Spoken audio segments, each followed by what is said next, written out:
Have you ever had a crush so intense it felt like your brain downloaded a whole new operating system overnight? 1 minute you're normal, the next you're stalking their Instagram, decoding emojis like a detective, and suddenly every love song makes way too much sense. Well, guess what? That roller coaster has stages, and today we're breaking down the 6 stages of having a crush. Stick around, because by the end, you'll know exactly where you are on this wild ride.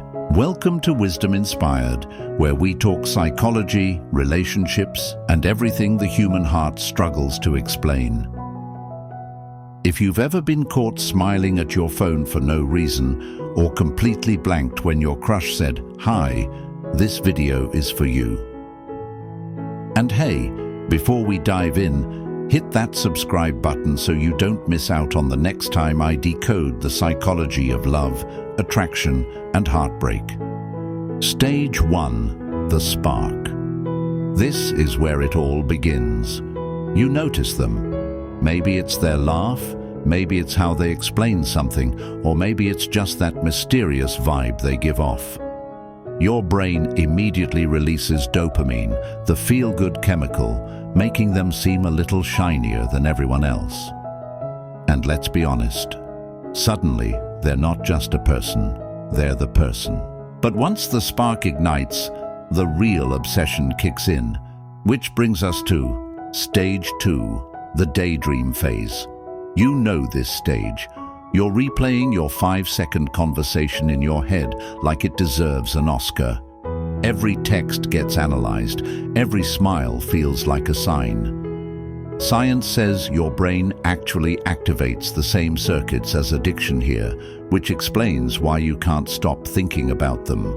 Much personal opinion. This is fun until you realize you've spent 45 minutes imagining a future wedding with someone who doesn't even know your middle name. Quick pause. If this feels way too accurate, drop a heart in the comments so I know I'm not alone in this madness. Stage 3, the nervous energy. Now things get awkward. You see them in real life and suddenly forget how to function. Do I make eye contact? Do I smile? Do I just breathe normally? Your palms get sweaty, your heart rate spikes, and your brain turns into scrambled eggs.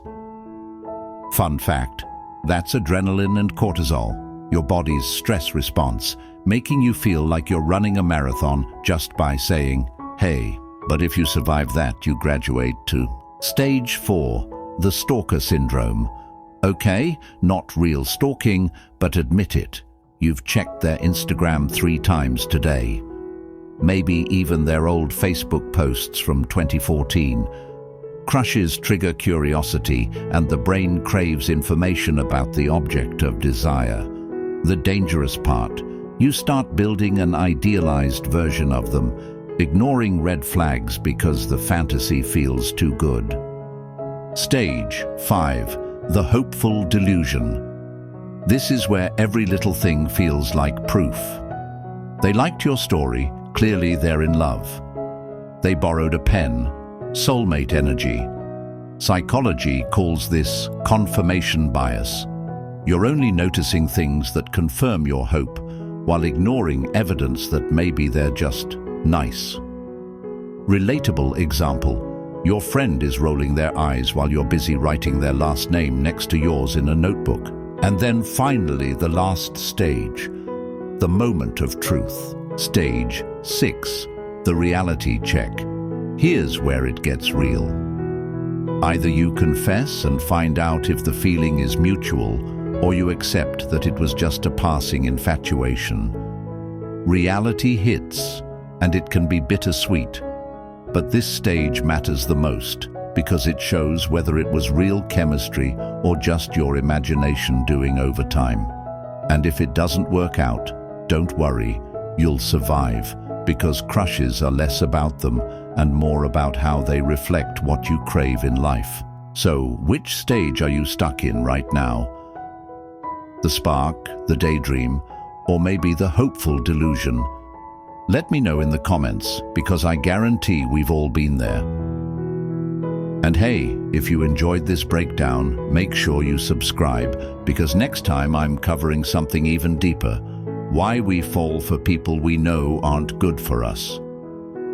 Thanks for watching, keep crushing wisely, and remember, sometimes the story you're writing in your head is way more dramatic than the one actually happening.